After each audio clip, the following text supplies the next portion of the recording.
Lecture में हम क्या देखने वाले हैं? आज के लेक्चर में हम खास करके जेईई के क्वेश्चंस देखने वाले हैं, जो हमारे पुराने क्वेश्चंस पूछे गए हैं जेईई के, जैसे कि जनवरी जेईई में जो पूछे गए थे 2020 में, 2019 में जो पूछे गए थे, 2018 में जो पूछे गए थे, और भी बहुत सारे क्वेश्चंस हम सॉल्व करने वाले हैं। तो जल्दी से आप कोई भी काम आपका है तो छोड़ के आप यहाँ पर आ जाइए। मैं एक दरखास्त करूँगा कि अगर आप ये लेक्चर देख रहे हो तो उससे पहले मैं ये मान लेता हूँ कि आपने आगे वाले सारे लेक्चर्स देख लिए हैं, जैसे कि उसको सॉल्व करने के बाद ही आपका वो जो कंसेप्ट बिल्डिंग होता है, जो थिंकिंग प्रोसेस होता है, वो बिल्ड हुआ होगा, जिसकी वजह से आप ये क्वेश्चंस जो मैं कि डायरेक्टली सॉल्व कराऊंगा। डायरेक्टली सॉल्व करना मतलब कि मैंने यहाँ पर ये करवाया था, यहाँ पर ये करवाया था, ऐसे वर्ड्स वहाँ बीच बीच में यूज होंगे। अगर आपने आने वाले पिछले वाले 7 लेक्चर्स नहीं देखे तो शायद से ये लेक्चर आपके लिए थोड़ा बहुत क्या होगा, ऊपर से नहीं बोल सकता हूँ मैं, आप वो कैच नहीं कर पाओगे जो मैं बताना चाहता हूँ, है ना। क्योंकि पूरे के पूरे क्वेश्चंस में लास्ट में सॉल्व नहीं करवाऊंगा, मैं आपको कोई ना कोई हिंट दे दूंगा जहाँ से आपको उस हिट को पकड़ना है और इस क्वेश्चन को सॉल्व करना है। ठीक है, तो चलो जल्दी से शुरू करते हैं। 2020 से शुरू करते हैं। 2020 का जनवरी का पेपर था यहाँ पर, जेईई मेन 2020 9 जनवरी का पेपर था, 9 जनवरी 2020। शिफ्ट कौन सा है देख लेता हूँ, स्लॉट है इवनिंग स्लॉट है, इवनिंग स्लॉट का क्वेश्चन था। क्वेश्चन क्या था? The following system of linear equations. ये तो कॉमन क्वेश्चन हो जाता है। The following system of linear equation। ठीक है, ये बहुत ही कॉमन क्वेश्चन है। इसमें हमें दिया गया है 7x + 6y - 2z = 0। फिर हमें दिया है 3x + 4y + 2z = 0। फिर हमें दिया है x - 2y - 6z = 0। तो हमने जो पढ़ा था उसमें हमने एक डायग्राम बनाया था। डायग्राम में हमारे पास क्या हुआ करता था, याद करो क्या होता था। इधर आता था d ≠ 0 और इधर आता था d = 0। याद है ना? d = 0 में भी 2 ऑप्शन आते थे। एक तो आता था इनफाइनाइट सॉल्यूशन, है ना, और एक आता था इनफाइनाइट सॉल्यूशन, और एक क्या आता था, नो सॉल्यूशन। ठीक है, ये नो सॉल्यूशन आता था। यहाँ पर क्या आता था, बताओ जल्दी से। यहाँ पर क्या आता था? एक तो ट्राइवल सॉल्यूशन, एक क्या आता था, ट्राइवल सॉल्यूशन आता था। एक और क्या आता था, यूनिक सॉल्यूशन। ठीक है, तो ये कब मिल सकता है? तो पहली बात यहाँ पर हमें क्या दिया है, यहाँ पर हमें तीनों में 0 दे दिया है। मतलब कि जो स्मॉल d1 है, स्मॉल d2 है और स्मॉल d3 है, तीनों क्या है, 0 है। इसका मतलब आप कैपिटल D1, कैपिटल D2 और कैपिटल D3 ढूंढोगे तो भी क्या मिलेगा, 0 मिलेगा। और ये वाला केस कहाँ पर आता था, आप सबको पता है, ये वाले 2 केस में आता था, ये वाले 2 केस में आता था। तो यहाँ पर हमारे पास यही एक ऑप्शन बचता है कि हमें इसमें ढूंढना है कि क्या इसके ट्राइवल सॉल्यूशन के अलावा भी कोई सॉल्यूशन है। ठीक है, एक चीज मैंने और भी बताई थी आपको कि जब भी आप इसे क्वेश्चन सोल्व करते हो आपको एक चीज पता होनी चाहिए कि सिस्टम ऑफ लीनियर इक्वेशन के 3 ही तरीके होते हैं। एक तो उसका कोई सॉल्यूशन नहीं है, नो सॉल्यूशन है, फिर उसका यूनिक सॉल्यूशन है, और अदरवाइज इसका इनफाइनाइट सॉल्यूशन है। ये 3 केस के अलावा कोई केस नहीं हो सकता। यहाँ देख के ही पता चलता है कि एक सॉल्यूशन तो इसका ट्राइवल सॉल्यूशन है ही। अब हमें जो चेक करना है वो ये है कि इसका इनफाइनाइट सॉल्यूशन है कि नहीं है। तो कैसे चेक करेंगे हम, डी से। अगर d = 0 आता है तो बोलेंगे इनफाइनाइट सॉल्यूशन। अब d ≠ 0 आ गया तो क्या बोलेंगे, सिर्फ ट्राइवल सॉल्यूशन। ठीक है, तो हमको बताना है क्या होगा, तो जल्दी से d ढूंढ लेते हैं। d क्या आएगा, 7 6 - 2 3 4 - 2 1 - 2 - 6। ठीक है, कॉमन क्या निकल सकता है इसमें से? कॉमन जितना निकलता है निकालो पहले। 2 निकल सकता है तो मैंने 2 कॉमन निकाल लिया। इधर से भी 2 निकलेगा, 2 × 2 -2 कॉमन ले रहा हूँ, तो इधर क्या बचेगा, पहले ये 7 3 1 लिख दूँ। चलो इधर से मेरे को कॉमन निकालने के बाद आया ओके 3 2 -1, यहाँ पर आया 1 1 + 3, क्योंकि माइनस यहाँ से मैंने -2 कॉमन निकाला। अब सॉल्व करो क्या होगा। अब ओपन करने में क्या मिलेगा, 7 ओपन किया तो मिला 2 × 3 6 + 1, तो 7 - 3 क्या मिला, 3 × 3 9 - 1, तो क्या है 9 - 1 आएगा आपका 8।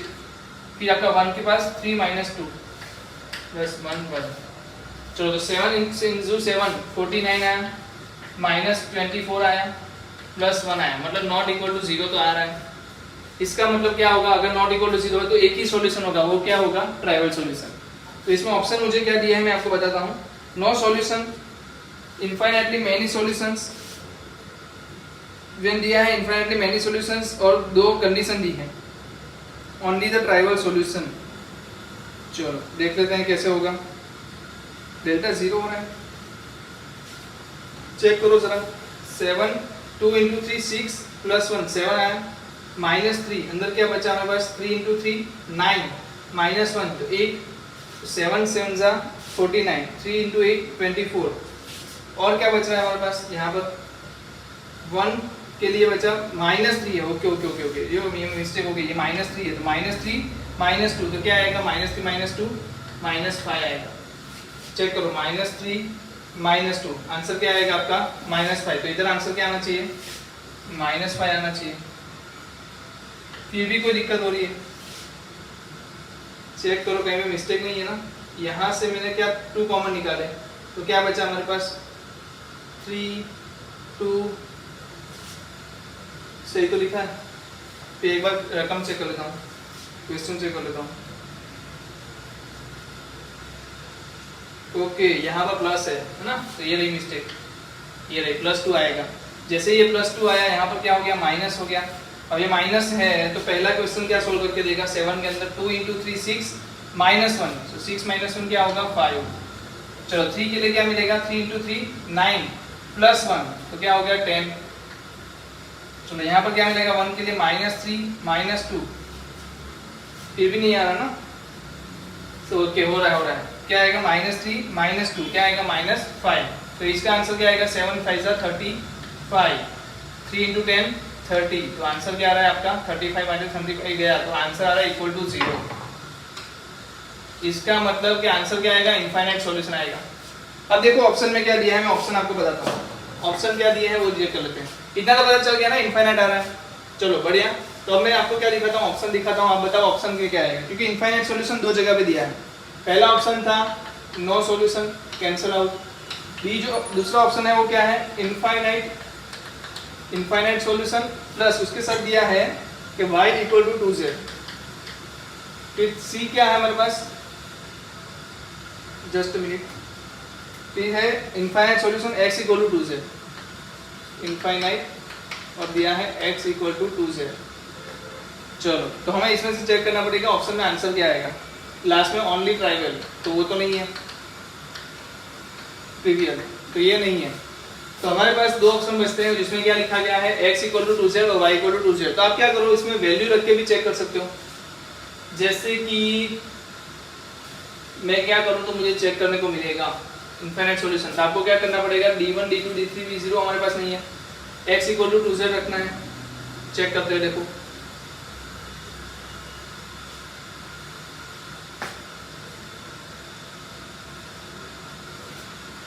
अगर आप बीच में एडवर्टाइजमेंट आ गई। चलिए क्या कर सकते हैं, आपको क्या ढूंढना है, x और z के बीच का रिलेशन ढूंढना है ना। आप y को कहीं से निकालो।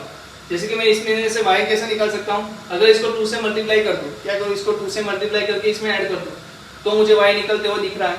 या फिर आप x को निकाल सकते हो, कोई भी एक तरीका निकालना है आपको। मैं क्या करता हूँ, y को निकालना आसान दिख रहा है तो मैं y को निकालता हूँ। कैसे करूंगा, अगर इसको इक्वेशन 2 दे दूं, इसको इक्वेशन 3 दे दूं, तो 2 में से 3 जाएगा बट 2 बार मल्टीप्लाई होके जाएगा। 2 माइनस के प्लस प्लस करना है ना, 2 क्रॉस 3, तो आंसर क्या आएगा, 2 है हमारा 3x। अब क्या करना है, ऐड करना है, कितने से 2 से मल्टीप्लाई करके, तो x को 2 से मल्टीप्लाई करेंगे तो क्या होगा 2x होगा प्लस 2x। चलो y में क्या आएगा 4y माइनस 4y, तो ये 0 हो जाएगा। z में क्या आएगा 2z माइनस 12z, 2z और माइनस 12z, 0 0 तो 0 ही रहेगा, इक्वल टू 0। तो आंसर क्या आया 5x minus 10z is equal to 0। Yes, तो x इक्वल टू 2z आ रहा है। चेक करो, x इक्वल टू 2z यहाँ से मिल रहा है। तो आपको कहीं ना कहीं से क्या है, y को निकाल के आंसर लाना है, या तो आप x को भी निकाल सकते थे। ठीक है, तो इसी तरीके से आपको क्वेश्चन में हमेशा कैसे मिलेंगे, इसी तरीके के आंसर मिलेंगे जहाँ पर आपको d ढूंढना होगा। मेन काम आपका d ढूंढना है, उसके बाद थोड़ा बहुत आपको ऐसे घुमाएंगे और उस घुमाने की चीज को आपको पकड़ना पड़ेगा। ठीक है, लिख लो जल्दी से, लास्ट क्वेश्चन बोल सकते हो आप इसको।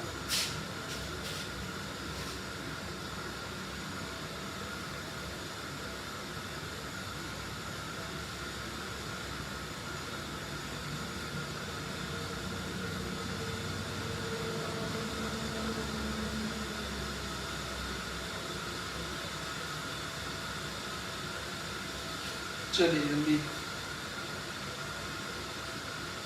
चलो नेक्स्ट क्वेश्चन देख लें। इसका मतलब लास्ट एग्जाम में मैट्रिक्स डिटरमिनेंट से एक क्वेश्चन आया था, ये पूरा डिटरमिनेंट के बेस पे था।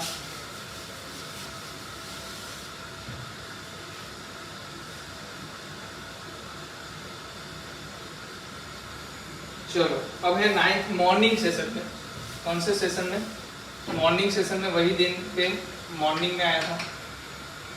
मैं एम और ई लिख रहा हूँ, ठीक है, ऐसे टिक कर दूंगा मॉर्निंग सेशन में। इसमें भी क्या है हमारे पास, इसमें भी हमें कुछ दिया है, if for some a and b in R, मतलब कि कोई कॉन्स्टेंट्स दिए हैं a and b, the intersection of the following 3 places is 9। मतलब बोला कि अगर ये जो 3 इक्वेशन मुझे दिए हैं, 3 इक्वेशन दिए हैं, उसका क्या मुझे पूछा है, 7y - 5z = b और x + 5y + az = 5। ठीक है, इतनी चीजें मुझे गिवन है। और बोला है इसका जो इंटरसेक्शन है, इंटरसेक्शन क्या है, लाइन है। इंटरसेक्शन लाइन होना मतलब क्या होता है, ये 3 प्लेन का इंटरसेक्शन लाइन है। मतलब चलो लाइन में कितने पॉइंट्स होते हैं, इनफाइनाइट पॉइंट्स होते हैं। मतलब इसका आंसर कितनी बार मिलेगा, अगर मैं लाइन बोलूँ a b answer, a b answer, a b answer, a b answer, ऐसा करके अगर इनफाइनाइट आंसर मिलेंगे। ये देने का मतलब क्या है, इंटरसेक्शन लाइन है, इसका मतलब बोल रहे हैं आपको इनफाइनाइट सॉल्यूशन। ये क्या बता रहा है, इनफाइनाइट सॉल्यूशन बोल रहा है। इनफाइनाइट सॉल्यूशन में एक चीज किसको पता है, कब मिलता है इनफाइनाइट सॉल्यूशन, पहली बात तो d 0 हो, दूसरी बात d1 भी 0 हो, फिर तीसरी बात d2 भी 0 हो, और चौथी बात d3 भी 0 हो। अगर ये केस हो रहा है तो ही आपको क्या मिलेगा, इनफाइनाइट सॉल्यूशन मिलेगा, अदरवाइज नहीं मिलेगा। तो d = 0 पुट करो, क्या मिलेगा, 1 4 - 2 1 7 - 5 1 5 a = 0। कितने लोग बोलेंगे कि इधर से मैं a निकाल सकता हूँ, निकल जाएगा a, क्योंकि इधर =0 दिया है। डिटरमिनेंट का आंसर निकालो, आंसर क्या मिलेगा आपको, a = कुछ ना कुछ मिलेगा। जैसे ही a मिला, आप क्या निकाल सकते हो, ये वाला फॉर्मेट है ना, आपको पता है d1 भी 0 आएगा। तो मैं क्या करूंगा, इसकी जगह पे या फिर आप d3 0 ले लो, वो भी अच्छा है। d3 0 लोगे तो क्या होगा, पहला तो सेम ही रहेगा 1 1 1 4 7 5, लास्ट वाले जो 3 टर्म्स है वो चेंज होके क्या आ जाएंगे, 1b5 और = क्या हो जाएगा, 0। ठीक है, तो यहाँ से आप क्या निकाल लोगे, b निकाल लोगे। तो 2 तरीके से आप क्या आप निकाल पाओगे, a और b निकाल दिया। और यहाँ पर पूछा क्या है, यहाँ पर पूछा है a + b की वैल्यू, a + b की वैल्यू। मैं ऑप्शन लिख देता हूँ, आपको घर से करना है आंसर।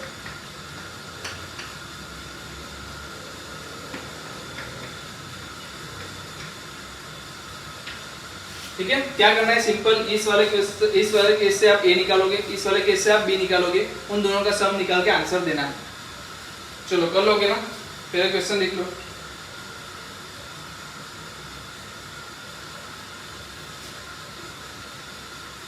चलो अब जो मेरे पास है वो इसी का स्लॉट, मतलब यही स्लॉट पे दूसरा भी क्वेश्चन था, बट वो मैट्रिक्स का है। क्या है, मैट्रिक्स का है, तो वो मैं अभी नहीं सॉल्व करवा रहा हूँ। चलो उसके बाद है 8 जनवरी, मतलब इसके अगले दिन वाला, वो भी क्या है, मैट्रिक्स से है। फिर इससे आगे हाँ डिटरमिनेंट का है। चलो जल्दी देख लो, ये हो गया।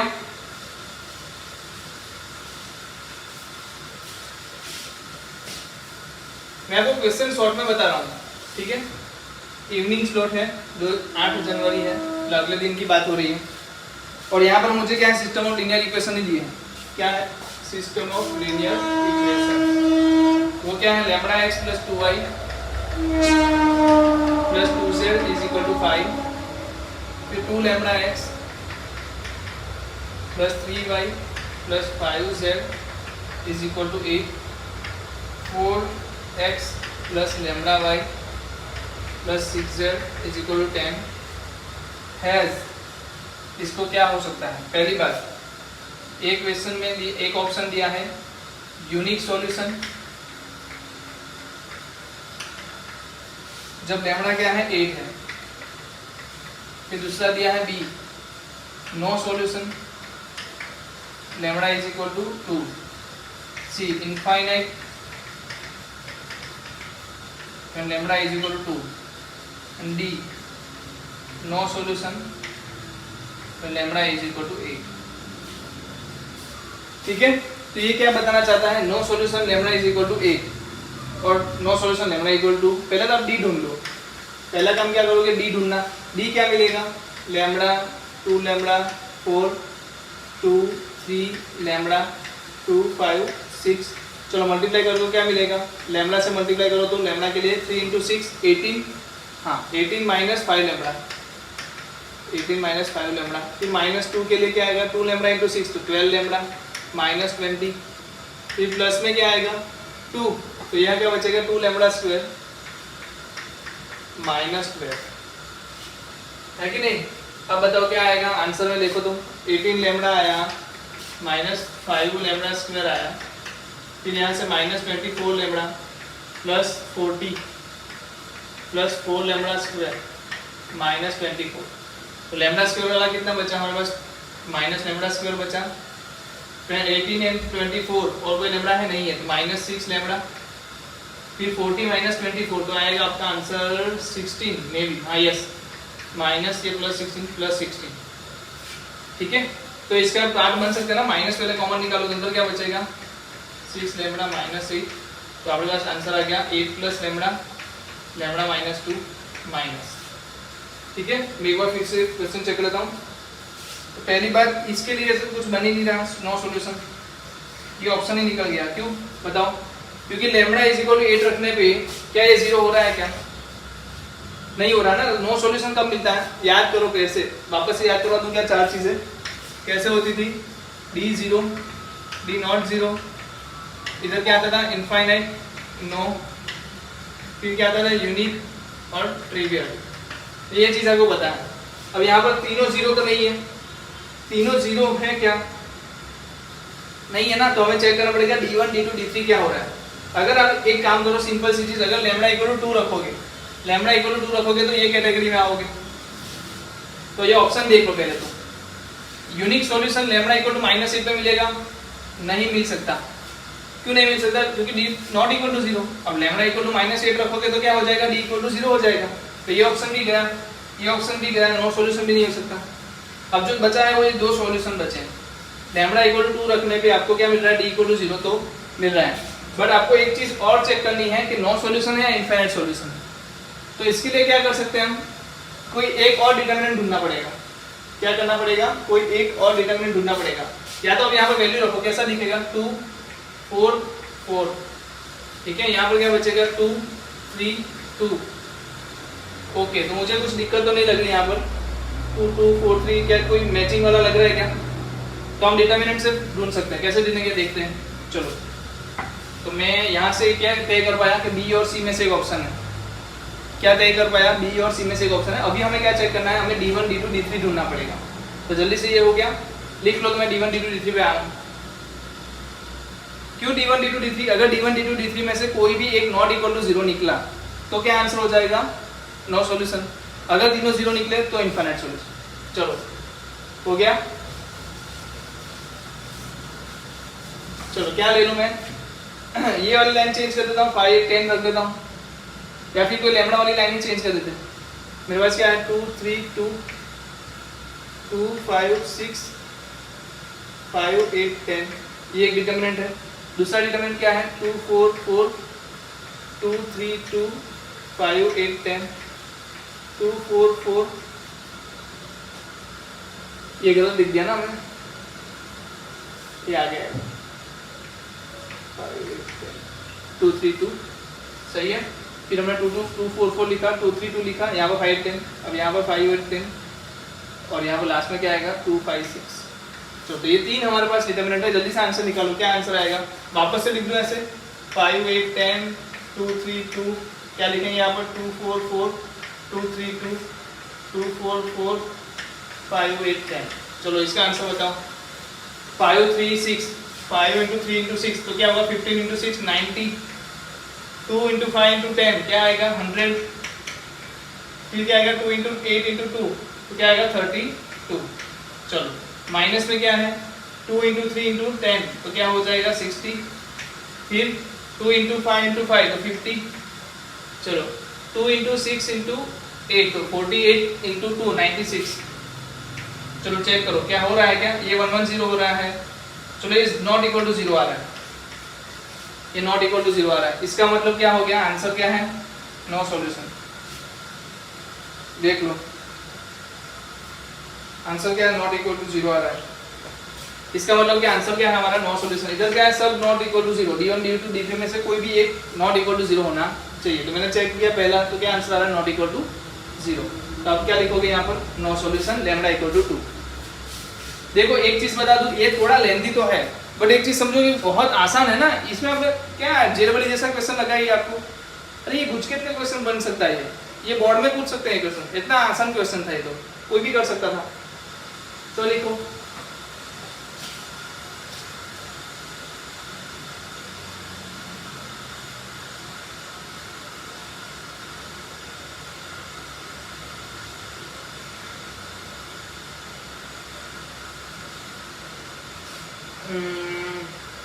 एट जनवरी मॉर्निंग सेशन में, कौन से सेशन में, मॉर्निंग सेशन में एक न्यूमेरिकल इंटीजर क्वेश्चन पूछा गया था मॉर्निंग सेशन में, उसमें क्या मैट्रिक्स के बारे में पूछा था, तो हम उसको स्किप करते हैं। फिर कौन सा आया 8 जनवरी मॉर्निंग स्लॉट में, वापस से क्या है हमारे पास, डिटर्मिनेंट का क्वेश्चन है, वो भी कैसा है, इनकंसिस्टेंट बोला, इनकंसिस्टेंट। इनकंसिस्टेंट का मतलब क्या है, इसका सॉल्यूशन नहीं है। इनकंसिस्टेंट का मतलब क्या होता है, इसका सॉल्यूशन नहीं है, ऐसा दिया है हमें, कब नहीं है वो भी चेक करना है। पहला तो क्या काम है, x + 2y + 3z = 1, फिर क्या है 3x + 4y + 5z = μ, फिर हमारे पास क्या है 4x + 4y + 4z = क्या है, डेल्टा। इज इनकंसिस्टेंट, तो म्यू और डेल्टा की वैल्यू कौन सी होगी, चलो कितने लोग बता सकते हैं, ऑप्शन दे दूं क्या, चलो ऑप्शन दे देता हूँ। ए ऑप्शन है 1 0, बी ऑप्शन है 4 3, सी ऑप्शन है 4 6 और डी ऑप्शन है 3 4। क्या करेंगे इसमें, एक तो चीज पक्की है, अगर नो सॉल्यूशन बोला है तो डी = 0 आने वाला है। चेक कर लो पहले डी = 0 हो रहा है क्या,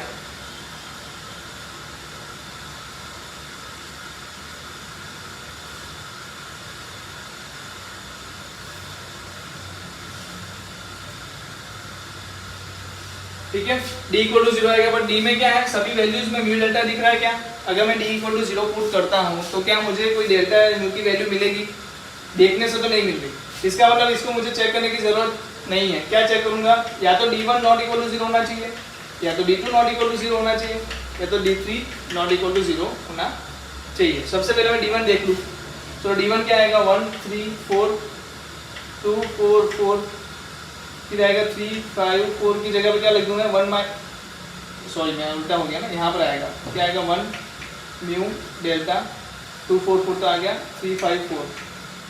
चलो इसका और आंसर बनाने के लिए क्या करना पड़ेगा, ऐसे लिख दें हम वापस से 2 4 4 सारस मेथड से। चलो सॉल्व करो, क्या आएगा आंसर 1 4 4 क्या आएगा 16, 2 5 10 × 8 + 80, 3 म्यू × 4 तो 12 म्यू, माइनस क्या आएगा 3 × 4 × डेल्टा तो 12 डेल्टा, फिर 1 × 5 × 4 20 minus 8 mu, not equal to 0 लेना है। तो क्या मिला हमें 4 म्यू -12 डेल्टा, और मेरे पास क्या बच रहा है 16 + 80 और -20, तो क्या होगा इसका आंसर 76 बचेगा। Okay, is not equal to 0, इसका मतलब इसमें वैल्यू चेक करो रख के 1 0 रखो, 4 -12 प्लस तो नहीं हो रहा है, इसमें नहीं हो रहा है ना, नॉट इक्वल टू 0 मतलब क्या होना चाहिए, ये अगर इक्वल टू 0 हो जाए तो आपका आंसर गलत है, तो आप ये सिलेक्ट नहीं कर सकते। 1 0 पे क्या हो रहा है, वैल्यू रखो 4 × 1 रखोगे तो क्या मिलेगा 4 -0 + 76, कुछ गड़बड़ लग रही है, चेक कर लेते एक बार, फर्स्ट चेक कर लेना मुझे।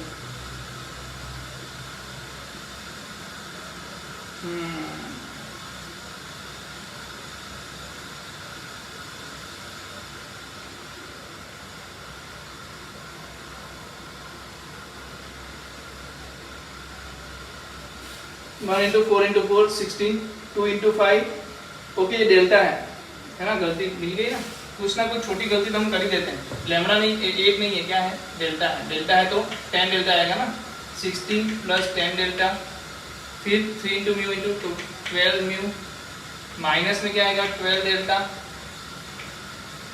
फिर क्या आएगा 20, फिर आएगा 8 म्यू, नॉट इक्वल टू 0। तो अब हमारे पास क्या बचता है, 16 आ गया, 16 माइनस 20 मतलब -4 आ गया, 10 डेल्टा -2 डेल्टा तो -2 डेल्टा, और 12 म्यू माइनस 8 म्यू तो 4 म्यू। चलो आंसर चेक करो कहाँ पर 0 हो रहा है। जहाँ पर 0 हो जाए वो ऑप्शन गलत है। पहला चेक करता हूँ 1 पे, 4 माइनस 2 क्या आएगा आंसर, 4 माइनस 2 थोड़ी होगा, ये तो 0 हो जाएगा, 4 माइनस 0 माइनस 4, आंसर क्या आएगा 0। तो ये ऑप्शन नहीं हो सकता। चलो 4 3 रखो तो क्या आएगा, 4 रखने पे ये 16 आएगा, 3 रखने पे ये -6 आएगा, -4, तो ये ऑप्शन हो सकता है। चलो ये रखो 4 6, एक बार चेक कर रहे हैं, टैली कर रहे हैं कि 2 तो नहीं है इसमें। 4 रखो क्या आएगा 16, 6 रखोगे तो क्या आएगा -12 -4, हाँ तो 0 हो रहा है, तो ये नहीं है।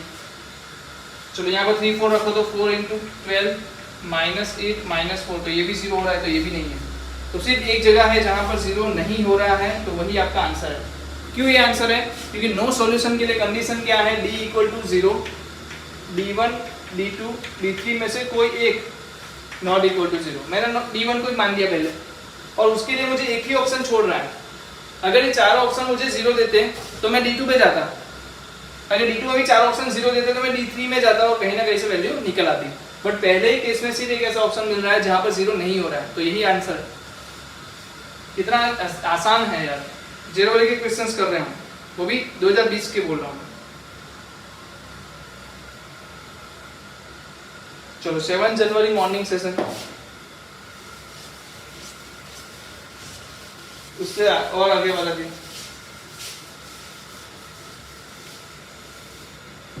7 जनवरी मॉर्निंग सेशन, उसमें भी क्या है, लीनियर इक्वेशन दिया है और दिया है 2x plus 2ay plus az 0, फिर दिया है 2x plus 3by plus bz is equal to 0 and 2x plus 4cy plus cz is equal to 0। Non zero district, non zero solution, has a non zero solution. इसका answer क्या है, non zero solution है।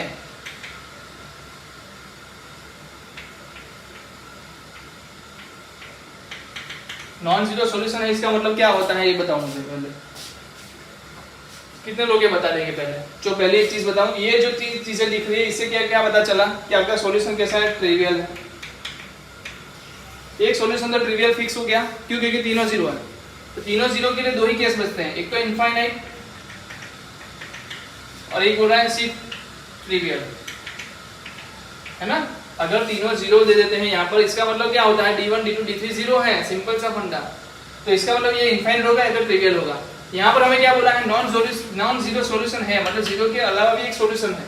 तो इसका मतलब ये solution क्या देगा हमें, इनफाइनाइट।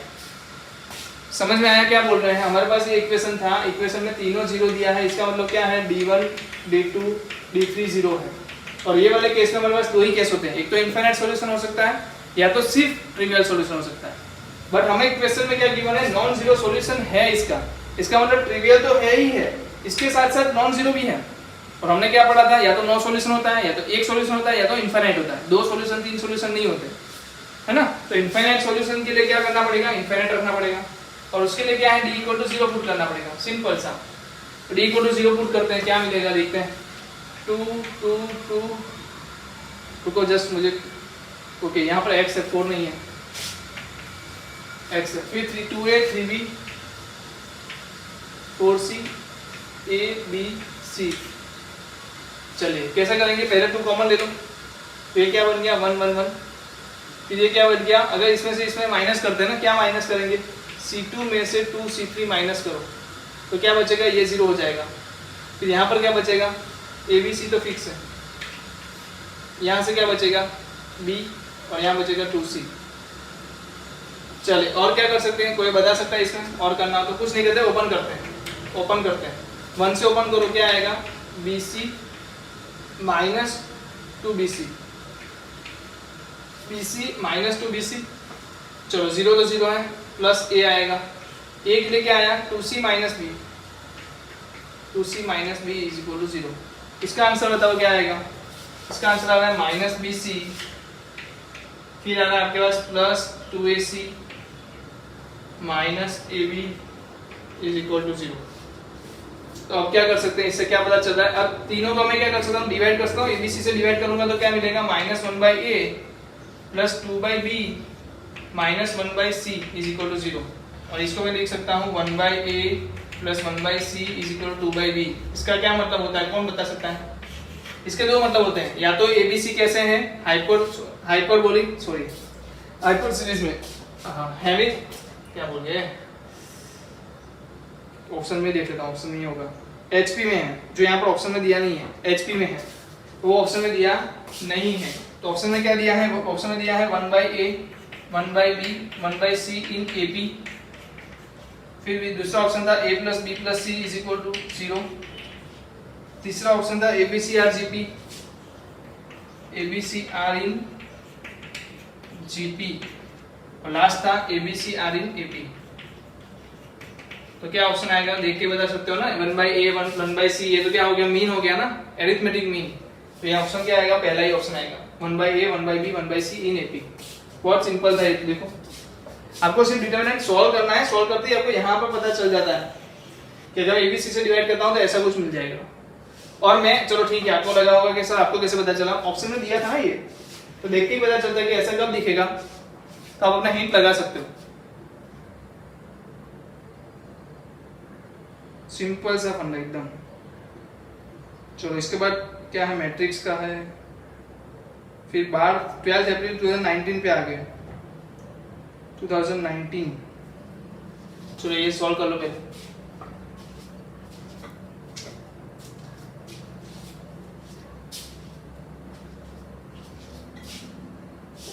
चलिए,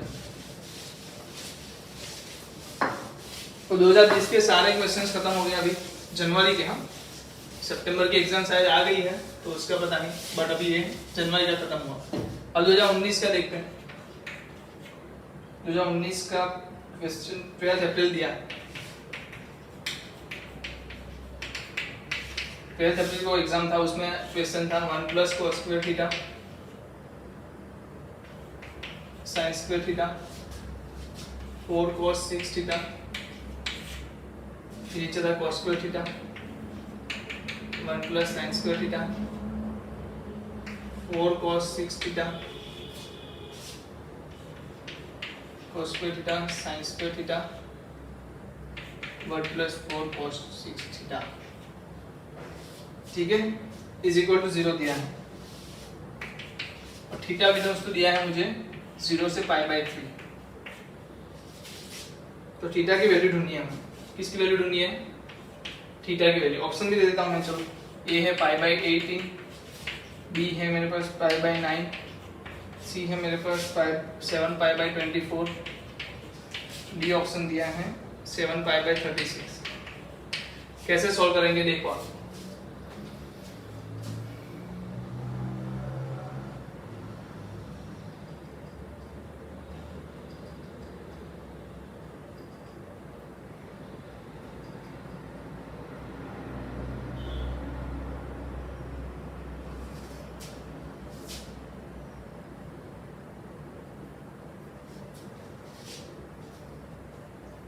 चलो जल्दी बोलो क्या करेंगे।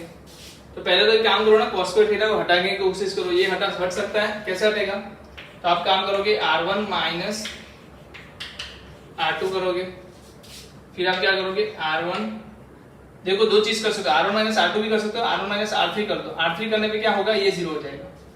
फिर r2 में से क्या करो, r2 में से भी r3 को माइनस करो। चलो चेक करो क्या हो रहा है, देखते हैं। 1 प्लस cos स्क्वायर से cos स्क्वायर गया 1 बचा, यहाँ 0 बचा, यहाँ cos स्क्वायर बचा। sin स्क्वायर में से sin स्क्वायर गया 0, 1 प्लस sin स्क्वायर में से sin स्क्वायर गया तो 1, नीचे sin स्क्वायर। चलो फिर 4 cos 6 थीटा में से क्या गया, 1 प्लस 4 के स्क्वायर -1 हो गया, फिर यहाँ भी -1, और ये 1 प्लस 4 cos 6। चलो सॉल्व करते हैं यहाँ पे, अभी और करना है इसमें। और क्या कर सकते हैं, इसका और इसका सम करके माइनस, देखो ये -1 है, ये +1 है। क्या करना है ये कि नहीं करना है बताओ, आप बताओ ऐसा करेंगे।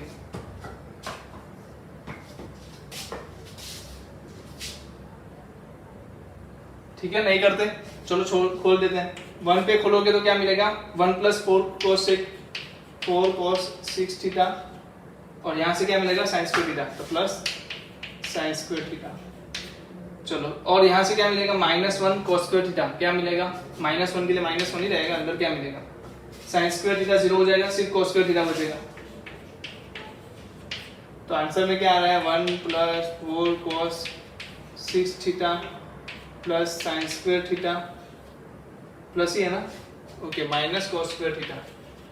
कोई डाउट सा लग रहा है, यस, क्योंकि माइनस cos² थीटा आएगा यहाँ पर, है ना, क्योंकि sin² आता है तो समझ जाओगे प्लस cos² मिलेगा ही मिलेगा, तो ये माइनस cos² आएगा ना, तो ये माइनस cos² -1 क्या हो गया, plus cos², sin² plus cos² क्या आएगा 1, तो ये क्या आ गया 2 + 4 cos 6 थीटा।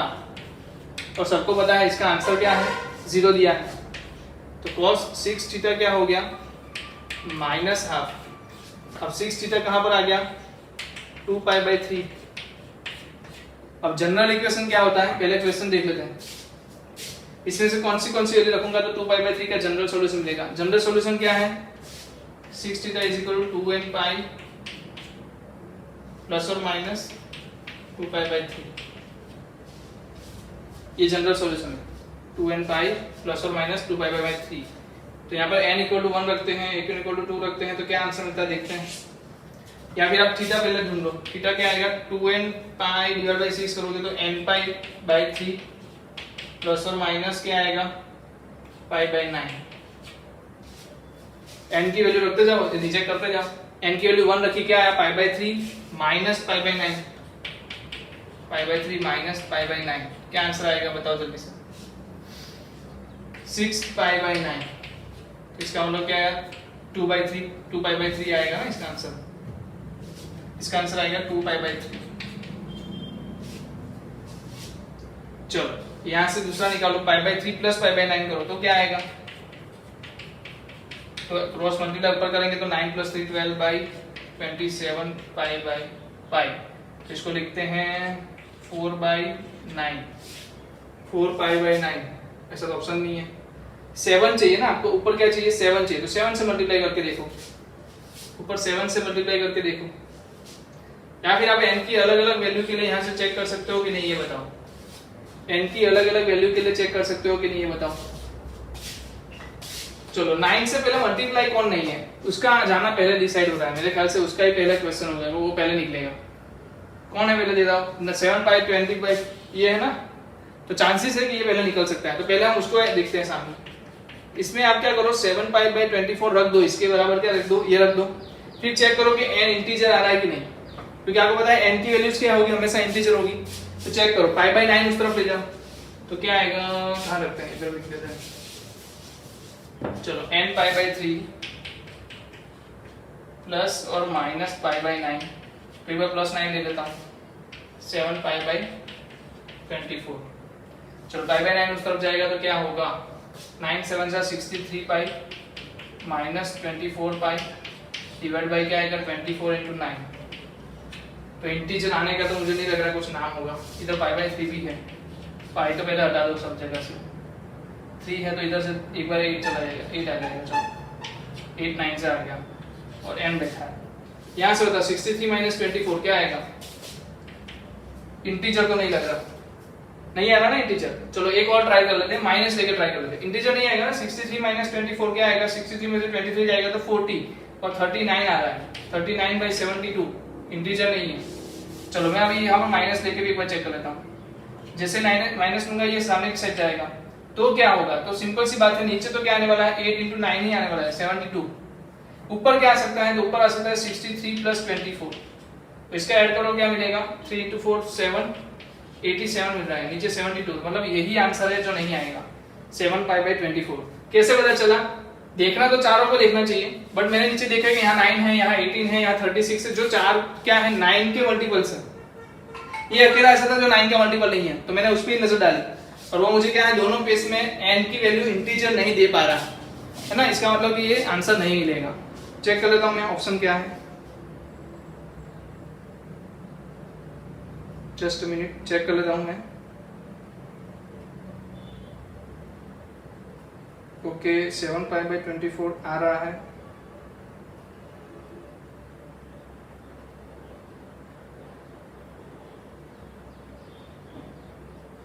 चलो क्वेश्चन में मुझे कुछ देखना पड़ेगा, n बिलोंग्स टू, ऐसा कुछ तो दिया नहीं n बिलोंग्स टू वाला।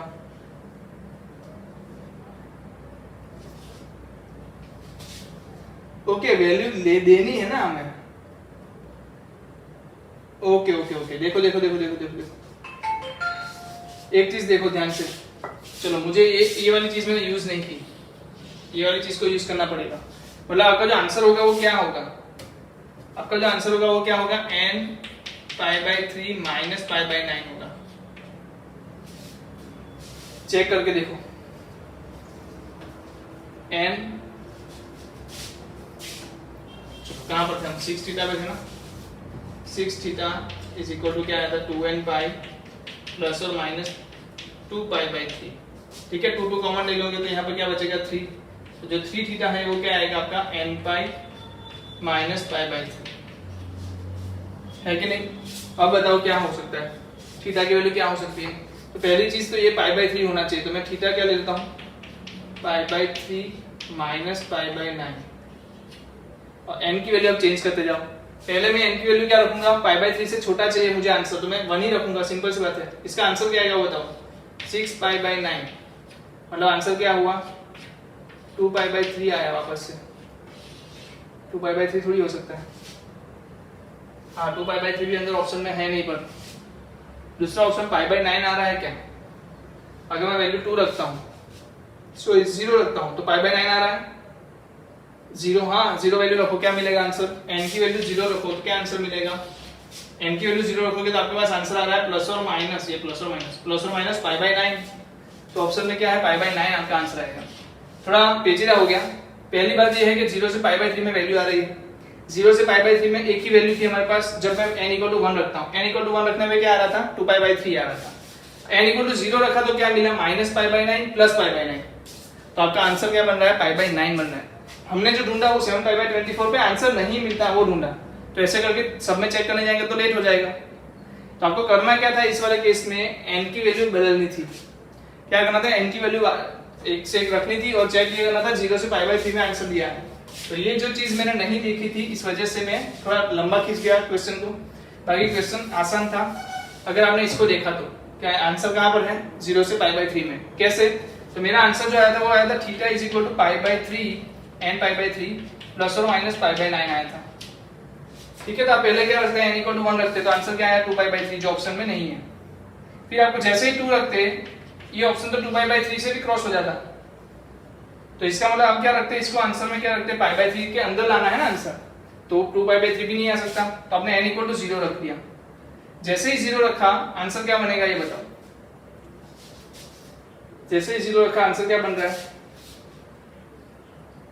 तो बताओ क्या बन रहा है, प्लस और माइनस π/9। इसका मतलब प्लस π/9 माइनस π/9, प्लस π/9 ऑप्शन है में है, लिख लो।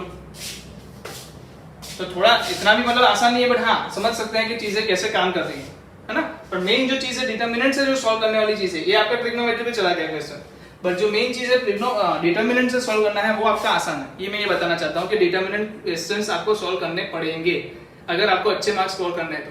क्योंकि डिटरमिनेंट का जितना पोर्शन था वो हमने वहां तक पहुंचा दिया 6 थीटा इक्वल टू, फिर तो आपका ट्रिग्नोमेट्री शुरू हो रहा है। ठीक है, चलो लिख लो।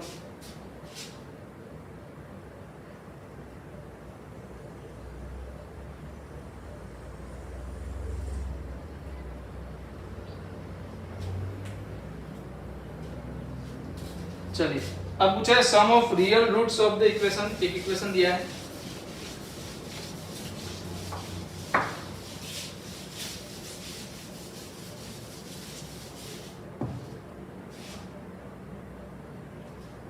सम of real roots of equation. Equation क्या दिया है, x 2 3 x2 -3 -6 -3x 2x फिर है -1 x - 3 x + 2,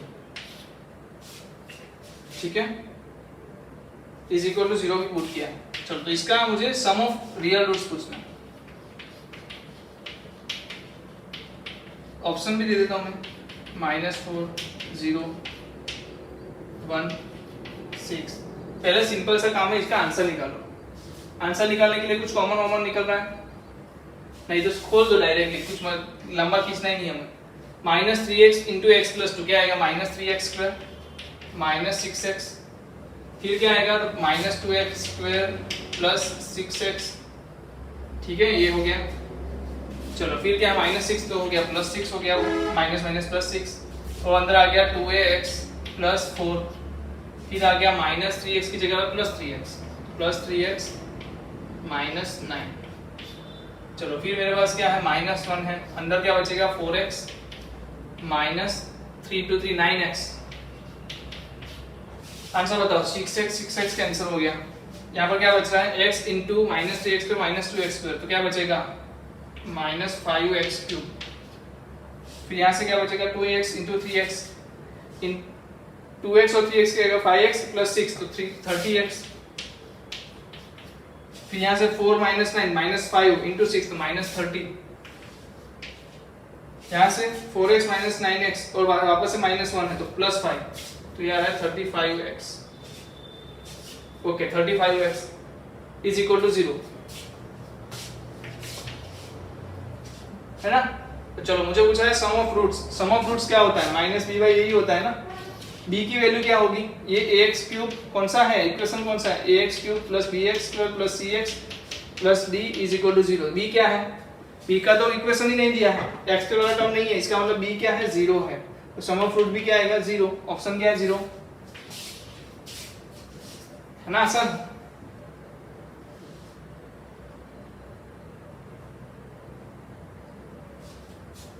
चलिए देख लीजिए,